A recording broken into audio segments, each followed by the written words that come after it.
भी है हमारे लिए परम सौभाग्य की बात है कि हमारे गुरु जी श्री पंडित धीरेन्द्र शास्त्री जी जो बागेश्वर धाम के पीठाधीश हैं, हमारे छत्तीसगढ़ में उनका पदार्पण हुआ है। कोरबा जिले में उनका 5 दिवसीय श्री हनुमत कथा आयोजन चल रहा है। माहौल पूरे बागेश्वर बाबा के आने से ऐसा प्रतीत हो रहा है कि हमारा कोरबा जिला स्वयं बागेश्वर धाम में परिवर्तित हो गया है। यहाँ पर चारों तरफ भगवामय हो गया है। स्वामी विवेकानंद जी के बाद ये पहले ऐसे व्यक्ति हैं जिनके पीछे स्वस्फूर्त लाखों की संख्या में जनता का समर्थन मिल रहा है। लोग निस्वार्थ भाव से, ऐसा लग रहा है कि हनुमान जी का ये भगवामय हो गया पूरा कोरबा। और जितने धर्मांतरण का अपराध करने वाले, लालच दे के धर्मांतरण करने वाले हैं और उसकी सबकी ठठरी बांधने के लिए आ गए हमारे बागेश्वर धाम वाले महाराज जी। और जनता में उत्साह है। और देखिए 2-2, 3-3 किलोमीटर तक के यहाँ लोग पैदल चल के आ रहे हैं। 3 किलोमीटर से पहले पार्किंग है। और बहुत ही यानी हनुमान जी की ऐसी कृपा है। और मैं तो निवेदन करूंगा कि हर जिले में एक कार्यक्रम करना चाहिए बागेश्वर धाम सरकार जी का।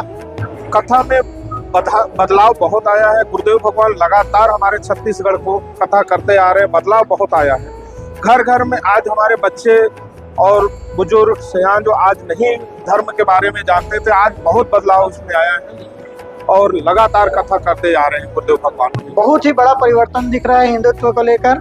आज हर घर में बच्चे से लेकर के बड़े बड़े सभी लोग घर से निकल करके बागेश्वर धाम में। ऐसे समय में जब बिलास या छत्तीसगढ़ संक्रमित है, जहाँ पे धर्मांतरण एक बहुत बड़ा मुद्दा है, ऐसे में पंडित धीरेन्द्र शास्त्री जी का ये छत्तीसगढ़ पदार्पण एक मील का पत्थर साबित होगा। और जितने भी धर्मांतरित लोग हैं उनको घर वापसी के लिए हमारी एक मार्ग प्रशस्त होगा। और हम ये है उनके धन्यवाद देते हैं कि वो हमारे बीच में आए। ऐसे युवा क्रांतिकारी सन्यासी जो आज के समय पे है, ये हमारे बीच में रहेंगे, हमें दिशा देंगे। हमारा दिशा और दशा अगर तय करेंगे तो भारत जो है विश्व गुरु बनेगा। हमारी जो कामना है कि भारत है पूरा विश्व गुरु के रूप में काम करे, वो चरितार्थ होता दिख रहा है। अभी आने वाले समय में इसी के जन जागरण अभियान के तहत उनका पद यात्रा भी छत्तीसगढ़ में होगा। आयोजन में अपना सहभागिता निभा रहे हैं और साथ दे रहे हैं और खुद स्वयं बैठ करके पाठ कर रहे हैं। गुरुदेव भगवान के कथा से बहुत घर वापसी हुआ है। जब देखिए इतना ये नया जनरेशन है, उसके बाद हजारों की संख्या में कलश यात्रा में महिलाओं, हमारी बहनों का भाग लेना, उनके साथ बच्चों का आना, ये एक देखिए संस्कार ऐसा खुशबू है जिसको प्रसारित करना पड़ता है। तो बागेश्वर धाम जी के आने से ऐसी संस्कार के रूप में खुशबू प्रचारित हो रहा है।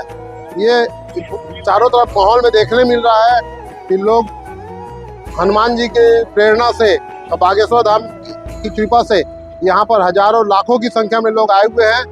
अध्यात्म और विज्ञान को अलग अलग नहीं कर सकते। कहीं ना कहीं विज्ञान भी अध्यात्म से जुड़ा हुआ है। और कभी कभी ऐसा लगता है कि जहाँ विज्ञान खत्म होता है वहाँ अध्यात्म शुरू होता है। तो अध्यात्म की तरफ जुड़ाव यही है कि आज के समय का जो जैन जी है वो खोजी प्रवृत्ति का है। वो किसी के बात पे विश्वास नहीं करता, वो जब तक कि उसको खुद ना देख ले। वो अंतरराष्ट्रीय कथावाचक है। गुरु जी का नाम जैसी सुनाई पड़ता है कि छत्तीसगढ़ में, मध्य प्रदेश कहीं भी, महाराष्ट्र में कि कथा होने वाली है, ना निमंत्रण देने की आवश्यकता नहीं पड़ती है। वो गुड़ में मक्खी के समान पूरी जनता उनके प्रति उमड़ जाती है। और ये आप देखेंगे गुरु जी जब कथा पंडाल में आएंगे तो लाखों की संख्या में वो भीड़ एकत्रित होती है और गुरु जी के मुखारविंद से जो अमृत बहता है उसका रसपान करती है और उस कथा का निचोड़ अपने जीवन में उतारने का प्रयास करती है। इस समय में वो जो भी चीज बताते हैं वो तथ्यात्मक रहता है, वैज्ञानिक पद्धति से रहता है। और लोगों को लगता है कि वो जो जानकारी दे रहे हैं वो भ्रामक नहीं है। तो जब उनको लगता है, विश्वास हो जाता है, तो ऐसे समय में जैन जी का उनके प्रति विश्वास बढ़ना ये निश्चित करता है कि लोगों की जागरण आध्यात्म की तरफ भी जा रहा है और विज्ञान की तरफ भी जा रहा है। और ऐसे में विश्वसनीयता बढ़ते जा रही है। यही कारण है कि धीरेन्द्र शास्त्री जी आज भारत तो क्या विश्व स्तर पे उनका नाम चल रहा है। और उनके जो प्रशंसक हैं, शिष्य मंडल है, उनका विस्तार दिनों दिन होते जा रहा है। गुरु जी के जो परोपकारी कार्य है, निर्धन, दिव्यांग, गरीब असहाय कन्याओं का जो विवाह करते हैं गुरुजी, और उन कन्याओं के दत्तक पिता के रूप में जो उनको देखभाल करते हैं, उससे लोग काफी प्रभावित होते हैं। सनातनी वातावरण जो है चारों तरफ देखने को मिल रहा है।